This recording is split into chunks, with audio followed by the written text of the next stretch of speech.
There was a certain man from Ramathaim, a Zuphite from the hill country of Ephraim, whose name was Elkanah, son of Jeraham, the son of Elihu, the son of Tohu, the son of Zuph, an Ephraimite. He had two wives. One was called Hannah, and the other Peninnah. Peninnah had children, but Hannah had none. Year after year, this man went up from his town to worship and sacrifice to the Lord Almighty at Shiloh, where Hophni and Phinehas, the two sons of Eli, were priests of the Lord. Whenever the day came from Elkanah to sacrifice, he would give portions of the meat to his wife Peninnah and to all her sons and daughters. But to Hannah he gave a double portion, because he loved her, and the Lord had closed her womb. And because the Lord had closed her womb, her rival kept provoking her in order to irritate her. This went on year after year. Whenever Hannah went up to the house of the Lord, her rival provoked her till she wept and would not eat. Elkanah, her husband, would say to her, "Hannah, why are you weeping? Why don't you eat? Why are you downhearted? Don't I mean more to you than 10 sons?" Once, when they had finished eating and drinking in Shiloh, Hannah stood up. Now, Eli the priest was sitting on a chair by the doorpost of the Lord's temple. In bitterness of soul, Hannah wept much and prayed to the Lord. And she made a vow, saying, "O Lord Almighty, if you will only look upon your servant's misery and remember me, and not forget your servant, but give her a son, then I will give him to the Lord for all the days of his life, and no razor will ever be used on his head." As she kept on praying to the Lord, Eli observed her mouth. Hannah was praying in her heart, and her lips were moving, but her voice was not heard. Eli thought she was drunk and said to her, "How long will you keep on getting drunk? Get rid of your wine." "Not so, my lord," Hannah replied. "I am a woman who is deeply troubled. I have not been drinking wine or beer.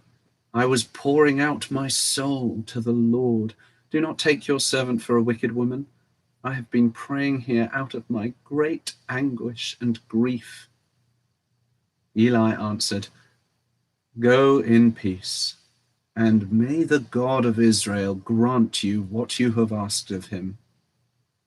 She said, "May your servant find favor in your eyes." Then she went her way and ate something, and her face was no longer downcast. Early the next morning they arose and worshipped before the Lord, and then went back to their home at Ramah. Elkanah lay with Hannah his wife, and the Lord remembered her. So in the course of time Hannah conceived and gave birth to a son. She named him Samuel, saying, "Because I asked the Lord for him." When the man Elkanah went up with all his family to offer the annual sacrifice to the Lord and to fulfill his vow, Hannah did not go. She said to her husband, "After the boy is weaned, I will take him and present him before the Lord, and he will live there always." "Do what seems best to you," Elkanah, her husband, told her. "Stay here until you have weaned him, only may the Lord make good his word." So the woman stayed at home and nursed her son until she had weaned him. After he was weaned, she took the boy with her, young as he was, along with a 3-year-old bull, an ephah of flour, and a skin of wine, and brought him to the house of the Lord at Shiloh. When they had slaughtered the bull, they brought the boy to Eli, and she said to him, "As surely as you live, my lord, I am the woman who stood here beside you praying to the Lord. I prayed for this child, and the Lord has granted me what I asked of him.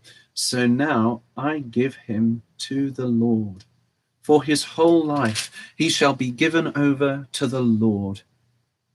And he worshipped the Lord there. Then Hannah prayed and said, "My heart rejoices in the Lord. In the Lord my horn is lifted high. My mouth boasts over my enemies, for I delight in your deliverance. There is no one holy like the Lord. There is no one besides you. There is no rock like our God.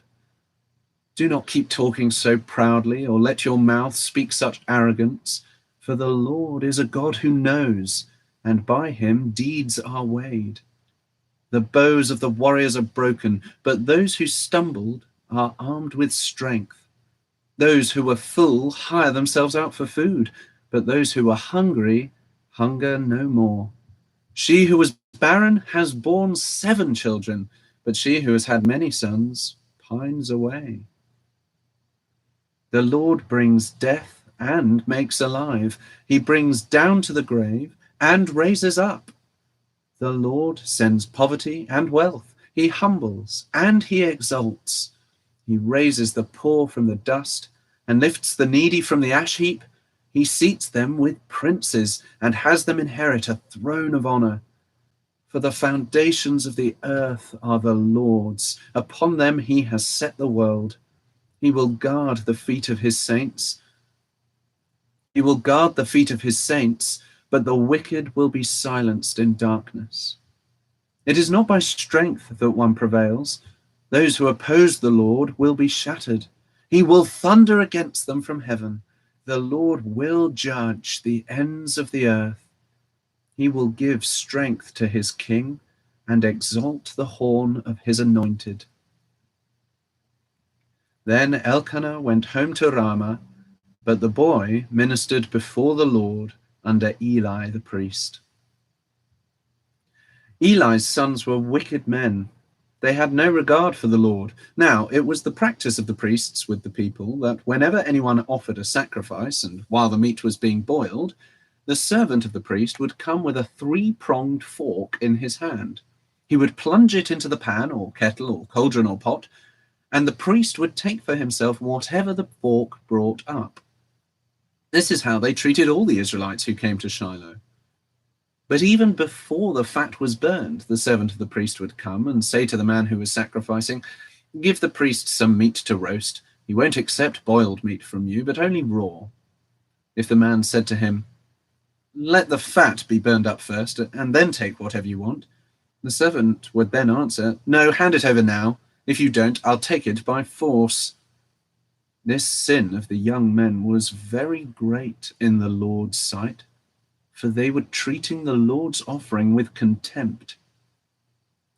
But Samuel was ministering before the Lord, a boy wearing a linen ephod. Each year his mother made him a little robe and took it to him when she went up with her husband to offer the annual sacrifice. Eli would bless Elkanah and his wife, saying, "May the Lord give you children by this woman to take the place of the one she prayed for and gave to the Lord." Then they would go home. And the Lord was gracious to Hannah. She conceived and gave birth to 3 sons and 2 daughters. Meanwhile, the boy Samuel grew up in the presence of the Lord. Now Eli, who was very old, heard about everything his sons were doing to all Israel, and how they slept with the women who served at the entrance to the tent of meeting. So he said to them, "Why do you do such things? I hear from all the people about these wicked deeds of yours. No, my sons, it is not a good report that I hear spreading among the Lord's people. If a man sins against another man, God may mediate for him. But if a man sins against the Lord, who will intercede for him?" His sons, however, did not listen to their father's rebuke, for it was the Lord's will to put them to death. And the boy Samuel continued to grow in stature and in favor with the Lord and with men. Now a man of God came to Eli and said to him, "This is what the Lord says. Did I not clearly reveal myself to your father's house when they were in Egypt under Pharaoh? I chose your father out of all the tribes of Israel to be my priest, to go up to my altar, to burn incense, and to wear an ephod in my presence. I also gave your father's house all the offerings made with fire by the Israelites. Why do you scorn my sacrifice and offering that I prescribed for my dwelling? Why do you honor your sons more than me by fattening yourselves on the choice parts of every offering made by my people Israel? Therefore the Lord, the God of Israel, declares, I promised that your house and your father's house would minister before me forever. But now the Lord declares, far be it from me. Those who honor me, I will honor, but those who despise me will be disdained. The time is coming when I will cut short your strength and the strength of your father's house, so that there will not be an old man in your family line, and you will see distress in my dwelling. Although good will be done to Israel, in your family line there will never be an old man. Every one of you that I do not cut off from my altar will be spared only to blind your eyes with tears and to grieve your heart, and all your descendants will die in the prime of life. And what happens to your two sons, Hophni and Phinehas, will be a sign to you. They will both die on the same day. I will raise up for myself a faithful priest who will do according to what is in my heart and mind. I will firmly establish his house, and he will minister before my anointed one always. Then everyone left in your family line will come and bow down before him for a piece of silver and a crust of bread and plead, anoint me to some priestly office so that I can have food to eat.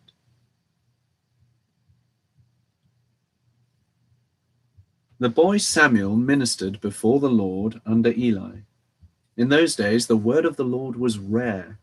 There were not many visions. One night, Eli, whose eyes were becoming so weak that he could barely see, was lying down in his usual place. The lamp of God had not yet gone out, and Samuel was lying down in the temple of the Lord, where the ark of God was. Then the Lord called Samuel. Samuel answered, Here I am. And he ran to Eli and said, Here I am, you called me. But Eli said, I did not call. Go back and lie down. So he went and lay down. Again, the Lord called, Samuel.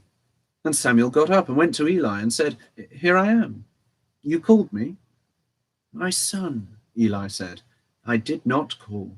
Go back and lie down. Now Samuel did not yet know the Lord. The word of the Lord had not yet been revealed to him.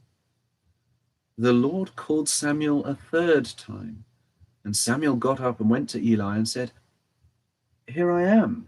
You called me. Then Eli realized that the Lord was calling the boy. So Eli told Samuel, Go and lie down, and if he calls you, say, Speak, Lord, for your servant is listening. So Samuel went and lay down in his place. The Lord came and stood there, calling as at the other times, Samuel, Samuel. Then Samuel said, Speak, for your servant is listening. And the Lord said to Samuel, See, I am about to do something in Israel that will make the ears of everyone who hears of it tingle. At that time, I will carry out against Eli everything I spoke against his family, from beginning to end. For I told him that I would judge his family forever because of the sin he knew about. His sons made themselves contemptible, and he failed to restrain them. Therefore, I swore to the house of Eli, the guilt of Eli's house will never be atoned for by sacrifice or offering. Samuel lay down until morning, and then opened the doors of the house of the Lord. He was afraid to tell Eli the vision, but Eli called him and said, Samuel, my son. Samuel answered, Here I am. What was it he said to you? Eli asked. Do not hide it from me. May God deal with you, be it ever so severely, if you hide from me anything he told you. So Samuel told him everything, hiding nothing from him. Then Eli said, He is the Lord. Let him do what is good in his eyes. The Lord was with Samuel as he grew up, and he let none of his words fall to the ground. And all Israel from Dan to Beersheba recognized that Samuel was attested as a prophet of the Lord. The Lord continued to appear at Shiloh, and there he revealed himself to Samuel through his word. And Samuel's word came to all Israel. Now the Israelites went out to fight against the Philistines. The Israelites camped at Ebenezer and the Philistines and the Philistines at Aphek. The Philistines deployed their forces to meet Israel, and as the battle spread, Israel was defeated by the Philistines, who killed about 4,000 of them on the battlefield. When the soldiers returned to camp, the elders of Israel asked, "Why did the Lord bring defeat upon us today before the Philistines? Let us bring the ark of the Lord's covenant from Shiloh, so that it may go with us and save us from the hand of our enemies." So the people sent men to Shiloh, and they brought back the ark of the covenant of the Lord Almighty, who is enthroned between the cherubim. And Eli's 2 sons, Hophni and Phinehas, were there with the ark of the covenant of God. When the ark of the Lord's covenant came into the camp, all Israel raised such a great shout that the ground shook. Hearing the uproar, the Philistines asked, "What's all this shouting in the Hebrew camp?" When they learned that the ark of the Lord had come into the camp, the Philistines were afraid. "A god has come into the camp," they said. "We're in trouble. Nothing like this has happened before. Woe to us! Who will deliver us from the hand of these mighty gods? They're the gods who struck the Egyptians with all kinds of plagues in the desert. Be strong, Philistines, be men, or you will be subject to the Hebrews as they have been to you. Be men and fight." So the Philistines fought, and the Israelites were defeated, and every man fled to his tent. The slaughter was very great. Israel lost 30,000 foot soldiers. The ark of God was captured, and Eli's 2 sons, Hophni and Phinehas, died. That same day, a Benjamite ran from the battle line and went to Shiloh, his clothes torn and dust on his head. When he arrived, there was Eli sitting on his chair by the side of the road, watching, because his heart feared for the ark of God. When the man entered the town and told what had happened, the whole town sent up a cry. Eli heard the outcry and asked, "What is the meaning of this uproar?" The man hurried over to Eli, who was 98 years old and whose eyes were set so that he could not see. He told Eli, "I have just come from the battle line. I fled from it this very day." Eli asked, "What happened, my son?" The man who brought the news replied, "Israel fled before the Philistines, and the army has suffered heavy losses. Also, your 2 sons, Hophni and Phinehas, are dead, and the ark of God has been captured." When he mentioned the ark of God, Eli fell backwards off his chair by the side of the gate. His neck was broken, and he died, for he was an old man and heavy. He had led Israel for 40 years. His daughter-in-law, the wife of Phinehas, was pregnant and near the time of delivery. When she heard the news that the ark of God had been captured, and that her father-in-law and her husband were dead, she went into labor and gave birth, but was overcome by her labor pains. As she was dying, the women attending her said, "Don't despair, you have given birth to a son." But she did not respond or pay any attention. She named the boy Ichabod, saying, "The glory has departed from Israel," because of the capture of the ark of God and the deaths of her father-in-law and her husband. She said, "The glory has departed from Israel, for the ark of God has been captured." After the Philistines had captured the ark of God, they took it from Ebenezer to Ashdod.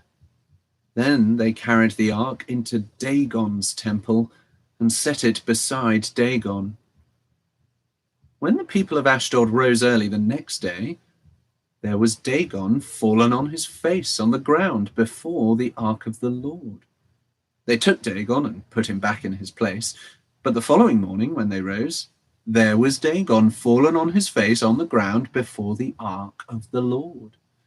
His head and hands had been broken off and were lying on the threshold, only his body remained. That is why to this day neither the priests of Dagon nor any others who enter Dagon's temple at Ashdod step on the threshold. The Lord's hand was heavy upon the people of Ashdod and its vicinity. He brought devastation upon them and afflicted them with tumors. When the men of Ashdod saw what was happening, they said, "The ark of the God of Israel must not stay here with us, because his hand is heavy upon us and upon Dagon our God."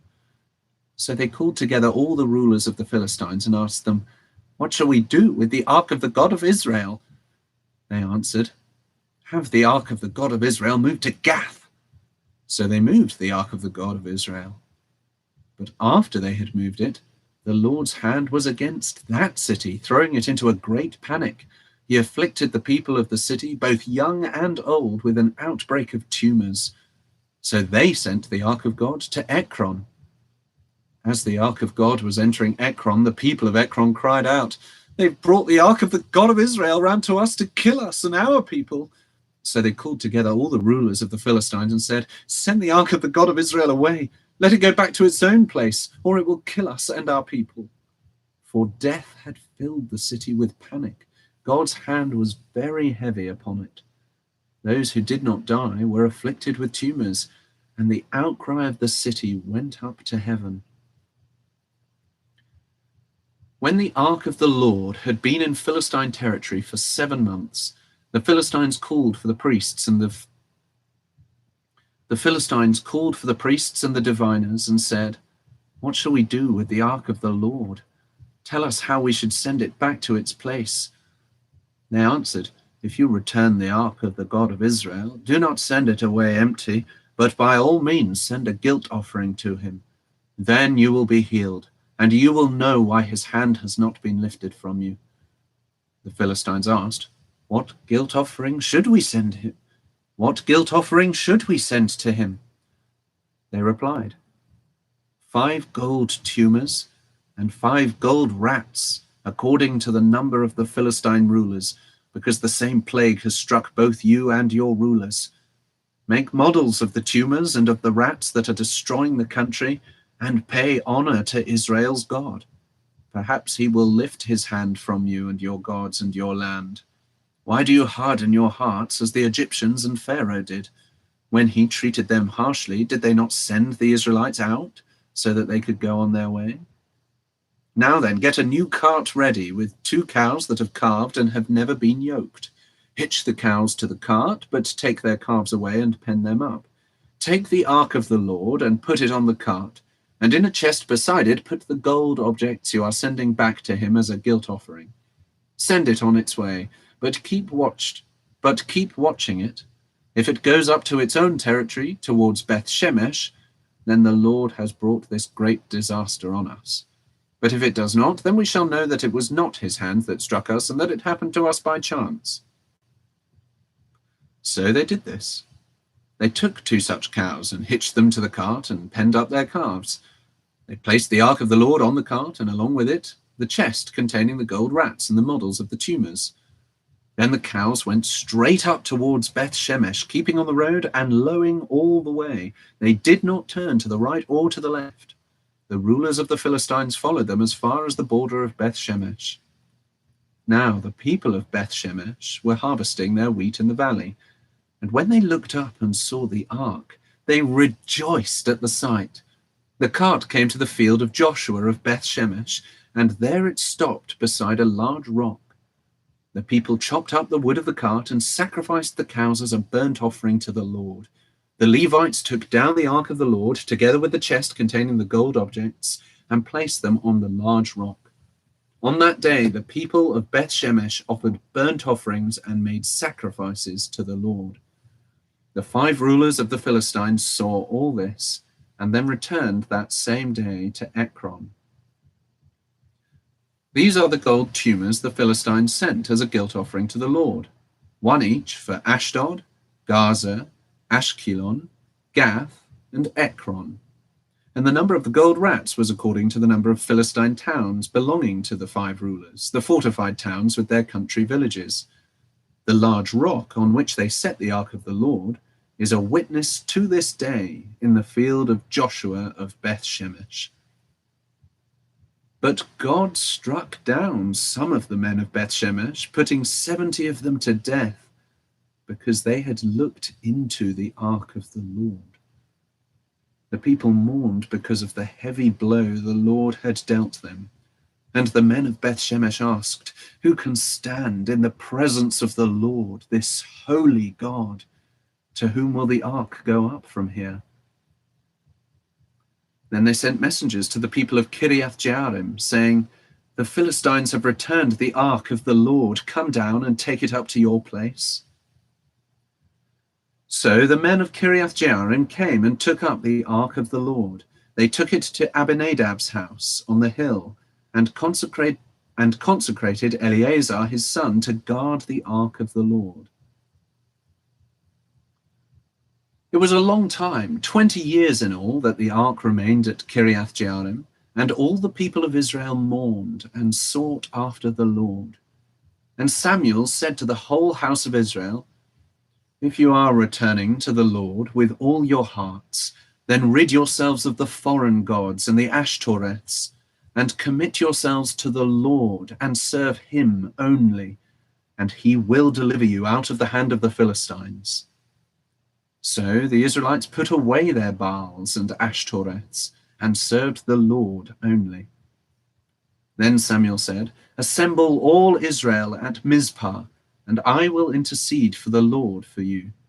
And assemble all Israel at Mizpah, and I will intercede with the Lord for you." When they had assembled at Mizpah, they drew water and poured it out before the Lord. On that day they fasted, and there they confessed, "We have sinned against the Lord." And Samuel was leader of Israel at Mizpah. When the Philistines heard that Israel had assembled at Mizpah, the rulers of the Philistines came up to attack them. And when the Israelites heard of it, they were afraid because of the Philistines. They said to Samuel, "Do not stop crying out to the Lord our God for us, that he may rescue us from the hand of the Philistines." Then Samuel took a suckling lamb and offered it up as a whole burnt offering to the Lord. He cried out to the Lord on Israel's behalf, and the Lord answered him. While Samuel was sacrificing the burnt offering, the Philistines drew near to engage Israel in battle. But that day the Lord thundered with loud thunder against the Philistines and threw them into such a panic that they were routed before the Israelites. The men of Israel rushed out of Mizpah and pursued the Philistines, slaughtering them along the way to a point below Beth-Kar. Then Samuel took a stone and set it up between Mizpah and Shen. He named it Ebenezer, saying, "Thus far has the Lord helped us." So the Philistines were subdued and did not invade Israelite territory again. Throughout Samuel's lifetime, the hand of the Lord was against the Philistines. The towns from Ekron to Gath that the Philistines had captured from Israel were restored to her, and Israel delivered the neighboring territory from the power of the Philistines. And there was peace between Israel and the Amorites. Samuel continued as judge over Israel all the days of his life. From year to year, he went on a circuit from Bethel to Gilgal to Mizpah, judging Israel in all those places. But he always went back to Ramah, where his home was, and there he also judged Israel, and he built an altar there to the Lord. When Samuel grew old, he appointed his sons as judges for Israel. The name of his firstborn was Joel, and the name of his second was Abijah, and they served at Beersheba. But his sons did not walk in his ways. They turned aside after dishonest gain and accepted bribes and perverted justice. So all the elders of Israel gathered together and came to Samuel at Ramah. They said to him, "You are old, and and your sons do not walk in your ways. Now appoint a king to lead us, such as all the other nations have. But when they said, give us a king to lead us, this displeased Samuel. So he prayed to the Lord, and the Lord told him, listen to all that the people are saying to you. It is not you they have rejected, but they have rejected me as their king, as they have done from the day I brought them up out of Egypt until this day, forsaking me and serving other gods. So they are doing to you. Now listen to them, but warn them solemnly and let them know what the king who will reign over them will do. Samuel told all the words of the Lord to the people who were asking him for a king. He said, this is what the king who will reign over you will do. He will take your sons and make them serve with his chariots and horses, and they will run in front of his chariots. Some he will assign to be commanders of thousands and commanders of 50s, and others to plow his ground and reap his harvest, and still others to make weapons of war and equipment for his chariots. He will take your daughters to be perfumers and cooks and bakers. He will take the best of your fields and vineyards and olive groves and give them to his attendants. He will take 1/10 of your grain and of your vintage and give it to his officials and attendants. Your men servants and maid servants and the best of your cattle and donkeys he will take for his own use. He will take 1/10 of your flocks, and you yourselves will become his slaves. When that day comes, you will cry out for relief from the king you have chosen, and the Lord will not answer you in that day. But the people refused to listen to Samuel. No, they said, we want a king over us. Then we shall be like all the other nations, with a king to lead us and to go out before us and fight our battles. When Samuel heard all that the people said, he repeated it before the Lord. The Lord answered, listen to them and give them a king. Then Samuel said to the men of Israel, everyone is to go back to his town. There was a Benjamite, a man of standing, whose name was Kish, son of Abiel, the son of Zeror, the son of Bechoth, the son of Aphiah of Benjamin. He had a son named Saul. He had a son named Saul, an impressive young man without equal among the Israelites, a head taller than any of the others.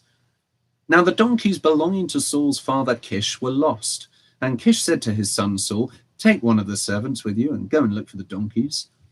So he passed through the hill country of Ephraim and through the area around Shalisha, but they did not find them. They went on into the district of Shaalim, but the donkeys were not there. Then he passed through the territory of Benjamin, but they did not find them. When they reached the district of Zuph, Saul said to the servant who was with him, come, let's go back, or my father will stop thinking about the donkeys and start worrying about us.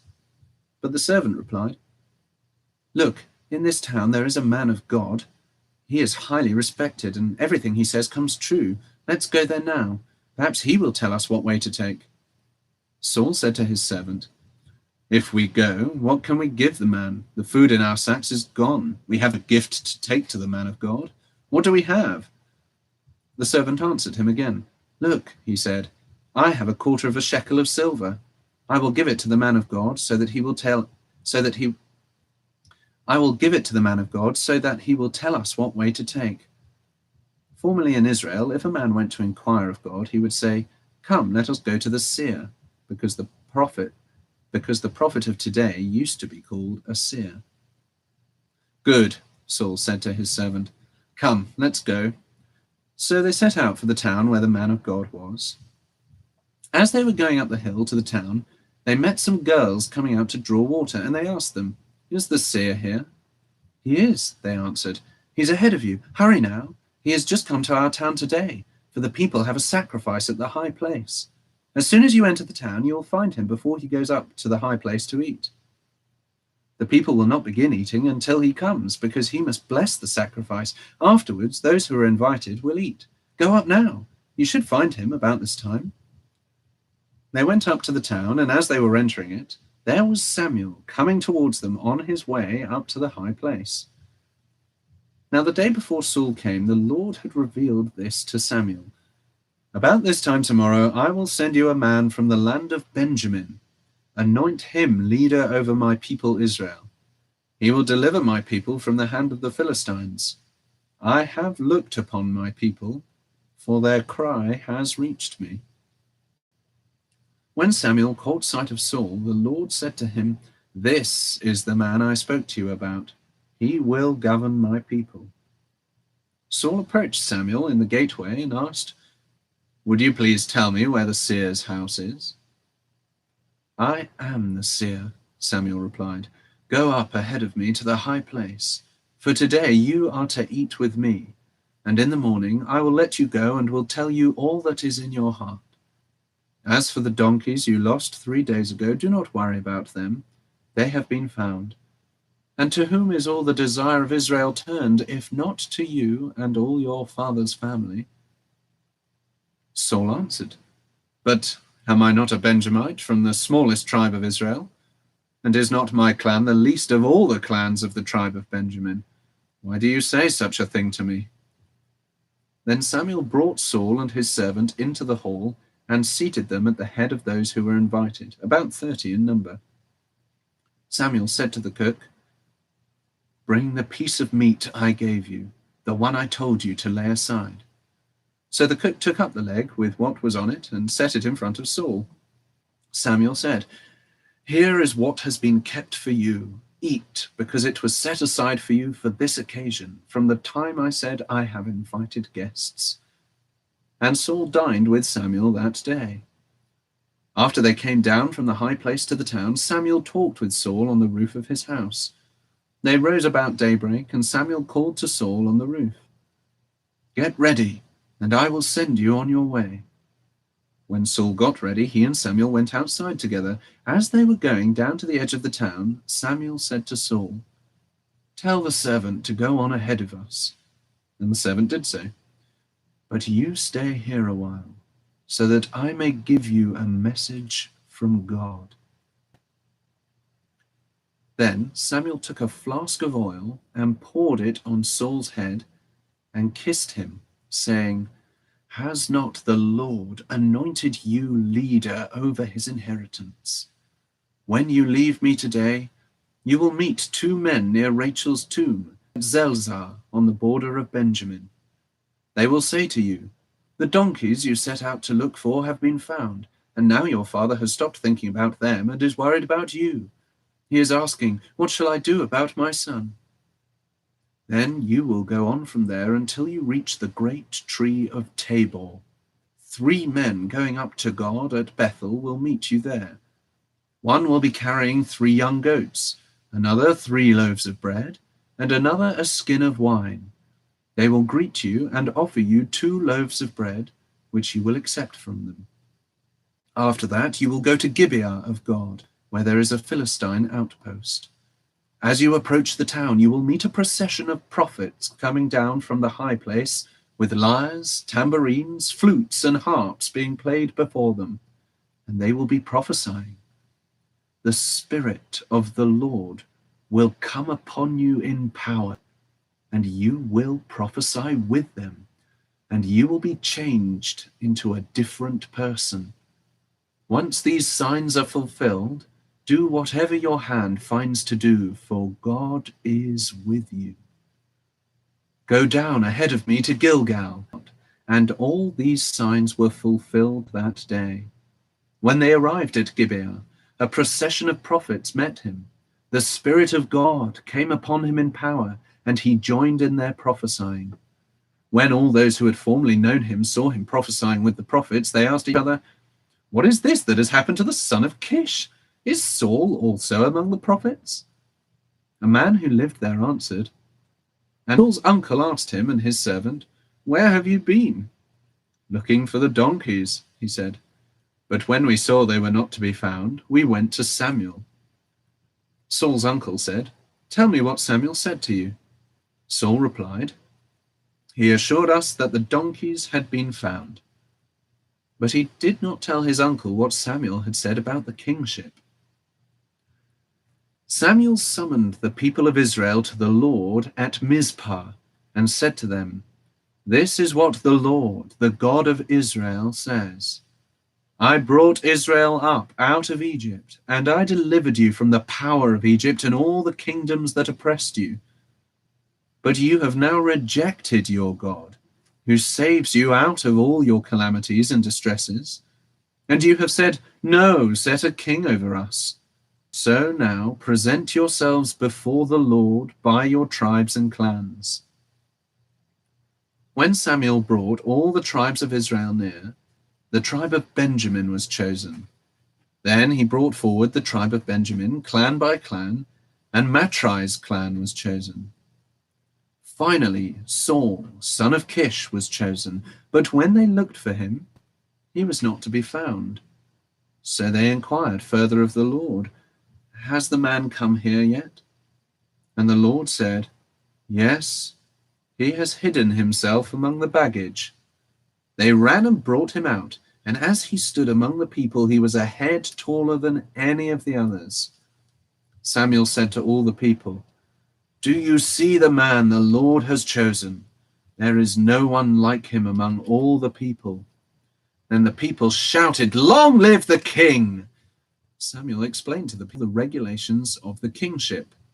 He wrote them down on a scroll and deposited it before the Lord. Then Samuel dismissed the people, each to his own home. Saul also went to his home in Gibeah, accompanied by valiant men whose hearts God had touched. But some troublemakers said, "How can this fellow save us?" They despised him and brought him no gifts. But Saul kept silent. Nahash the Ammonite went up and besieged Jabesh Gilead. And all the men of Jabesh said to him, "Make a treaty with us, and we will be subject to you." But Nahash the Ammonite replied, "I will make a treaty with you only on the condition that I gouge out the right eye of every one of you, and so bring disgrace on all Israel." The elders of Jabesh said to him, "Give us 7 days, so that we can send messengers throughout Israel. If no one comes to rescue us, we will surrender to you." When the messengers came to Gibeah of Saul and reported these terms to the people, they all wept aloud. Just then Saul was returning from the fields behind his oxen, and he asked, "What is wrong with the people? Why are they weeping?" Then they repeated to him what the men of Jabesh had said. When Saul heard their words, the Spirit of God came upon him in power, and he burned with anger. He took a pair of oxen, cut them into pieces, and sent the pieces by messengers throughout Israel, proclaiming, "This is what will be done to the oxen of anyone who does not follow Saul and Samuel."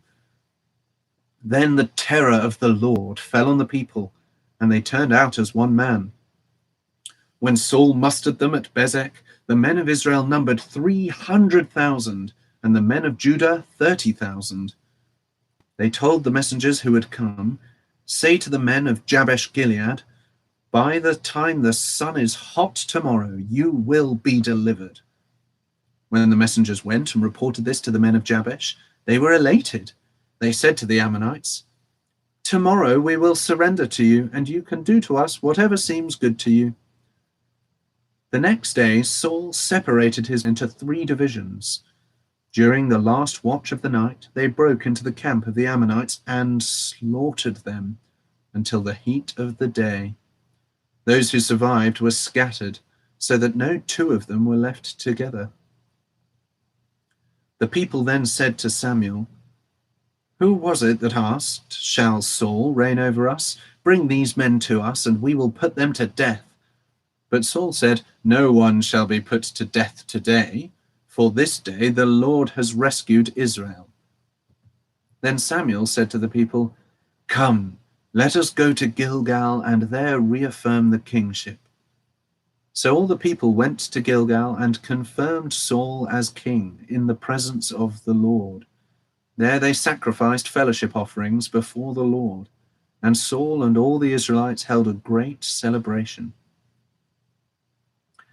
Samuel said to all Israel, I have listened to everything you said to me and have set a king over you. Now you have a king as your leader. As for me, I am old and grey, and my sons are here with you. I have been your leader from my youth until this day. Here I stand. Testify against me in the presence of the Lord and his anointed. Whose ox have I taken? Whose donkey have I taken? Whom have I cheated? Whom have I oppressed? From whose hand have I accepted a bribe to make me shut my eyes? If I have done any of these, I will make it right. You have not cheated or oppressed us, they replied. You have not taken anything from anyone's hand. Samuel said to them, The Lord is witness against you, and also his anointed is witness this day, that you have not found anything in my hand. He is witness, they said. Then Samuel said to the people, It is the Lord who appointed Moses and Aaron and brought your forefathers up out of Egypt. Now then, stand here, because I am going to confront you with evidence before the Lord as to all the righteous acts performed by the Lord for you and your fathers. After Jacob entered Egypt, they cried to the Lord for help, and the Lord sent Moses and Aaron, who brought your forefathers out of Egypt and settled them in this place. But they forgot the Lord their God, so he sold them into the hands of Sisera, the commander of the army of Hazor, and into the hands of the Philistines, and the king of Moab, who fought against them. They cried out to the Lord and said, We have sinned. We have forsaken the Lord and served the Baals and the Ashtoreths. But now deliver us from the hands of our enemies, and we will serve you. Then the Lord sent Jerubbaal, Barak, Jephthah, and Samuel, and he delivered you from the hands of your enemies on every side, so that you lived securely. But when you saw that Nahash, king of the Ammonites, was moving against you, you said to me, No, we want a king to rule over us, even though the Lord your God was your king. Now, here is the king you have chosen, the one you asked for. See, the Lord has set a king over you. If you fear the Lord, and serve and obey him, and do not rebel against his commands, and if both you and the king who reigns over you follow the Lord your God, good. But if you do not obey the Lord, and if you rebel against his commands, his hand will be against you, as it was against your fathers. Now then, stand still and see this great thing the Lord is about to do before your eyes. Is it not wheat harvest now? I will call upon the Lord to send thunder and rain, and you will realize what an evil thing you did in the eyes of the Lord when you asked for a king. Then Samuel called upon the Lord, and that same day the Lord sent thunder and rain. So all the people stood in awe of the Lord and of Samuel. The people all said to Samuel, Pray to the Lord your God for your servants, so that we will not die. For we have added to all our other sins the evil of asking for a king. Do not be afraid, Samuel replied. You have done all this evil, yet do not turn away from the Lord, but serve the Lord with all your heart. Do not turn away after useless idols. They can do you no good, nor can they rescue you, because they are useless. For the sake of his great name, the Lord will not reject his people, because the Lord was pleased to make you his own. As for me, Far be it from me that I should sin against the Lord by failing to pray for you. And I will teach you the way that is good and right. But be sure to fear the Lord and serve him faithfully with all your heart. Consider what great things he has done for you. Yet, if you persist in doing evil, both you and your king will be swept away. Saul was 30 years old when he became king, and he reigned over Israel for 42 years. Saul chose 3,000 men from Israel. 2,000 were with him at Michmash and in the hill country.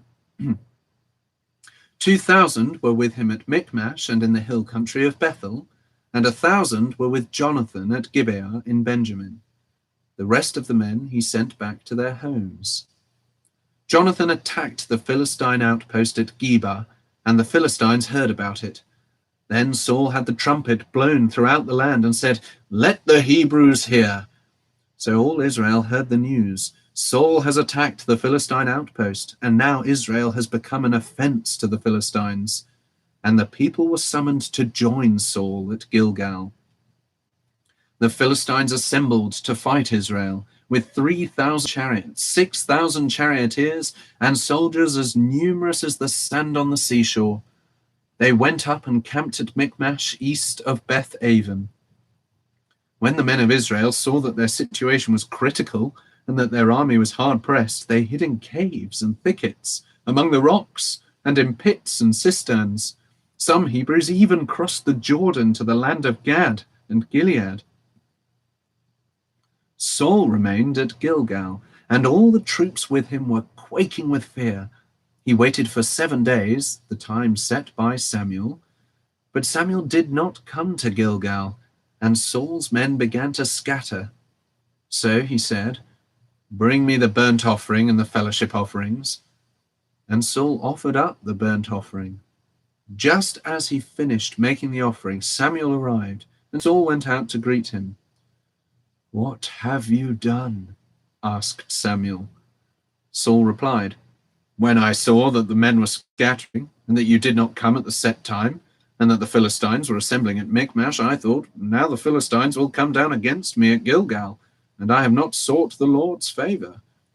So I felt compelled to offer the burnt offering." "You acted foolishly," Samuel said. "You have not kept the command the Lord your God gave you. If you had, he would have established your kingdom over Israel for all time. But now your kingdom will not endure. The Lord has sought out a man after his own heart and appointed him leader of his people, because you have not kept the Lord's command." Then Samuel left Gilgal and went up to Gibeah in Benjamin, and Saul counted the men who were with him. They numbered about 600.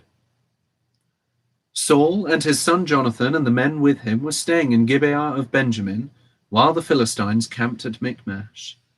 Raiding parties went out from the Philistine camp in 3 detachments. One turned towards Ophrah in the vicinity of Shual, another towards Beth Horon, and the third towards the borderland overlooking the valley of Zeboim, facing the desert. Not a blacksmith could be found in the whole land of Israel, because the Philistines had said, "Otherwise the Hebrews will make swords or spears." So all Israel went down to the Philistines to have their plowshares, mattocks, axes, and sickles sharpened. The price was 2/3 of a shekel for sharpening plowshares and mattocks, and 1/3 of a shekel for sharpening forks and axes, and for repointing goads. So on the day of the battle, not a soldier with Saul and Jonathan had a sword or spear in his hand. Only Saul and his son Jonathan had them. Now a detachment of Philistines had gone out to the pass at Michmash. One day Jonathan, son of Saul, said to the young man bearing his armor, "Come, let's go over to the Philistine outpost on the other side." But he did not tell his father. Saul was staying on the outskirts of Gibeah under a pomegranate tree in Migron. With him were about 600 men, among whom was Ahijah, who was wearing an ephod. He was a son of Ichabod's brother, Ahitub, son of Phinehas, the son of Eli, the Lord's priest in Shiloh. No one was aware that Jonathan had left. On each side of the pass that Jonathan intended to cross to reach the Philistine outpost was a cliff. One was called Bozez and the other Sene. One cliff stood to the north towards Michmash, the other to the south towards Geba. Jonathan said to his young armor-bearer, "Come, let's go over to the outpost of those uncircumcised fellows.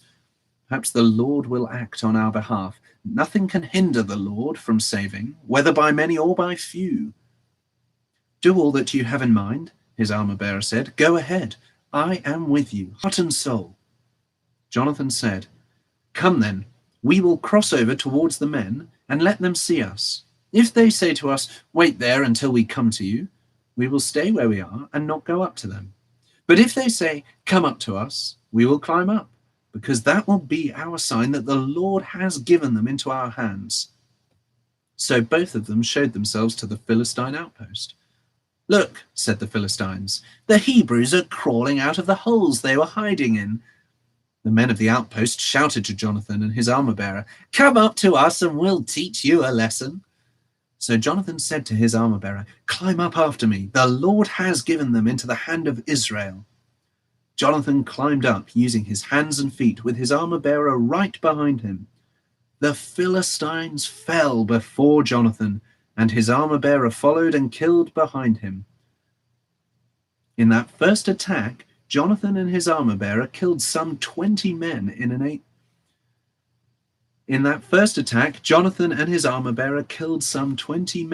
area of about half an acre. Then panic struck the whole army, those in the camp and field, and those in the outposts and raiding parties, and the ground shook. It was a panic sent by God. Saul's lookouts at Gibeah in Benjamin saw the army melting away in all directions. Then Saul said to the men who were with him, "Muster the forces and see who has left us." When they did, it was Jonathan and his armor-bearer who were not there. Saul said to Ahijah, "Bring the ark of God." At that time it was with the Israelites. While Saul was talking to the priest, the tumult in the Philistine camp increased more and more. So Saul said to the priest, "Withdraw your hand." Then Saul and all his men assembled and went to the battle.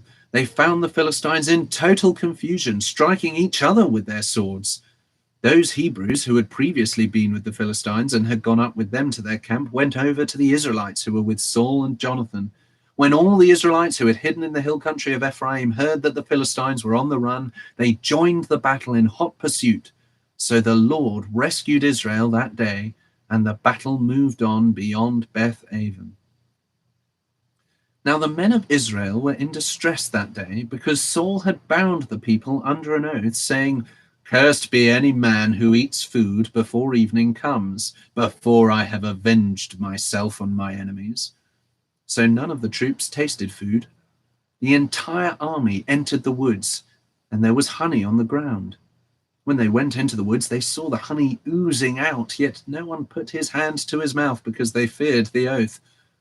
But Jonathan had not heard that his father had bound the people with the oath, so he reached out the end of the staff that was in his hand and dipped it into the honeycomb.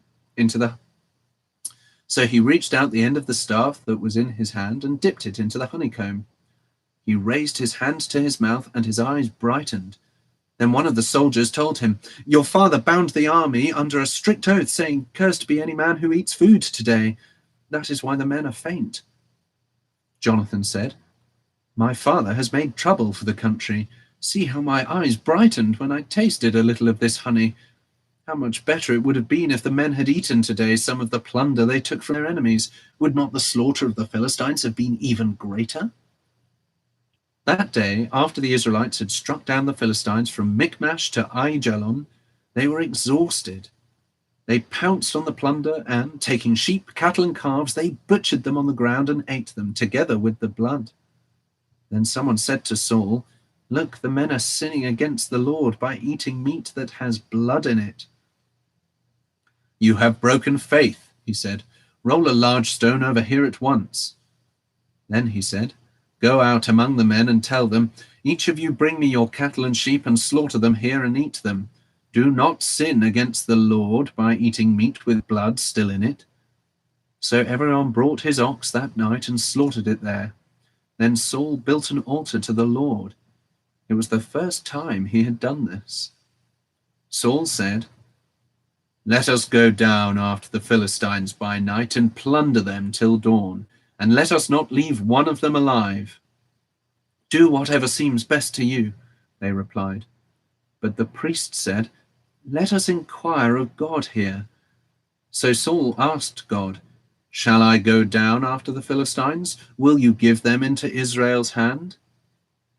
But God did not answer him that. Is the Lord who rescues Israel lives, even if it lies with my son Jonathan, he must die. But not one of the men said a word. Saul then said to all the Israelites, You stand over there. I and Jonathan my son will stand over here. Do what seems best to you, the men replied. Then Saul prayed to the Lord, the God of Israel, Give me the right answer. And Jonathan and Saul were taken by lot, and the men were cleared. Saul said, Cast the lot between me and Jonathan my son. And Jonathan was taken. Then Saul said to Jonathan, Tell me what you have done.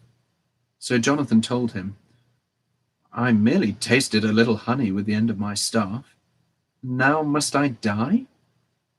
Saul said, May God deal with me, be it ever so severely, if you do not die, Jonathan.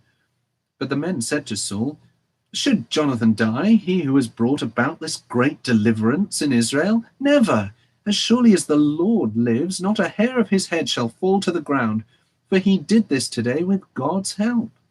So the men rescued Jonathan, and he was not put to death. Then Saul stopped pursuing the Philistines, and they withdrew to their own land. After Saul had assumed rule over Israel, he fought against their enemies on every side, Moab, the Ammonites, Edom, the kings of Zobah, and the Philistines. Wherever he turned, he inflicted punishment on them. He fought valiantly and defeated the Amalekites, delivering Israel from the hands of those who had plundered them. Saul's sons were Jonathan, Ishvi, and Malchi-Shua. The name of his older daughter was Merab, and that of the younger was Michal. His wife's name was Ahinoam, daughter of Ahimaaz. The name of the commander of Saul's army was Abner, son of Ner, and Ner was Saul's uncle. Saul's father Kish and Abner's father Ner were sons of Abiel. All the days of Saul there was bitter war with the Philistines, and whenever Saul saw a mighty or brave man, he took him into his service. Samuel said to Saul, I am the one the Lord sent to anoint you king over his people Israel. So listen now to the message from the Lord. This is what the Lord Almighty says. I will punish the Amalekites for what they did to Israel when they waylaid them as they came up from Egypt. Now go, attack the Amalekites and totally destroy everything that belongs to them. Do not spare them. Put to death men and women, children and infants, cattle and sheep, camels and donkeys. So Saul summoned the men and mustered them at Telaim, 200,000 foot soldiers and 10,000 men from Judah. Saul went to the city of Amalek and set an ambush in the ravine. Then he said to the Kenites, Go away, leave the Amalekites, so that I do not destroy you along with them. For you showed kindness to all the Israelites when they came up out of Egypt. So the Kenites moved away from the Amalekites. Then Saul, king of the Amalekites, alive, and all his people he totally destroyed with the sword. But Saul and the army spared Agag and the best of the sheep and cattle, the fat calves and lambs, everything that was good. These they were unwilling to destroy completely, but everything that was despised and weak they totally destroyed. Then the word of the Lord came to Samuel. I am grieved that I have made Saul king, because he has turned away from me and has not carried out my instructions. Samuel was troubled, and he cried out to the Lord all that night. Early in the morning, Samuel got up and went to meet Saul, but he was told, Saul has gone to Carmel. There he has set up a monument in his own honor and has turned and gone on down to Gilgal. When Samuel reached him, Saul said, The Lord bless you. I have carried out the Lord's instructions. But Samuel said, What then is this bleating of sheep in my ears? What is this lowing of cattle that I hear? Saul answered, The soldiers brought them from the Amalekites. They spared the best of the sheep and cattle to sacrifice to the Lord your God, but we totally destroyed the rest. Stop, Samuel said to Saul. Let me tell you what the Lord said to me last night. Tell me, Saul replied. Samuel said, Although you were once small in your own eyes, did you not become the head of the tribes of Israel? The Lord anointed you king over Israel, and he sent you on a mission saying, Go and completely destroy those wicked people, the Amalekites. Make war on them until you have wiped them out. Why did you not obey the Lord? Why did you pounce on the plunder and do evil in the eyes of the Lord? But I did obey the Lord, Saul said. I went on the mission the Lord assigned me. I completely destroyed the Amalekites and brought back Agag, their king. The soldiers took sheep and cattle from the plunder, the best of what was devoted to God, in order to sacrifice them to the Lord your God at Gilgal. But Samuel replied, Does the Lord delight in burnt offerings and sacrifices as much as in obeying the voice of the Lord? To obey is better than sacrifice, and to heed is better than the fat of rams. For rebellion is like the sin of divination, and arrogance like the evil of idolatry. Because you have rejected the word of the Lord, he has rejected you as king. Then Saul said to Samuel, I have sinned. I violated the Lord's command and your instructions. I was afraid of the people, and so I gave in to them. Now I beg you, forgive my sin and come back with me, so that I may worship the Lord. But Samuel said to him, I will not go back with you. You have rejected the word of the Lord, and the Lord has rejected you as king over Israel. As Samuel turned to leave, Saul caught hold of the hem of his robe, and it tore. Samuel said to him, The Lord has torn the kingdom of Israel from you today, and has given it to one of your neighbors, to one better than you. He who is the glory of Israel does not lie or change his mind, for he is not a man that he should change his mind. Saul replied, I have sinned, but please honor me before the elders of my people and before Israel. Come back with me, so that I may worship the Lord your God. So Samuel went back with Saul, and Saul worshipped the Lord. Then Samuel said, Bring me Agag, king of the Amalekites.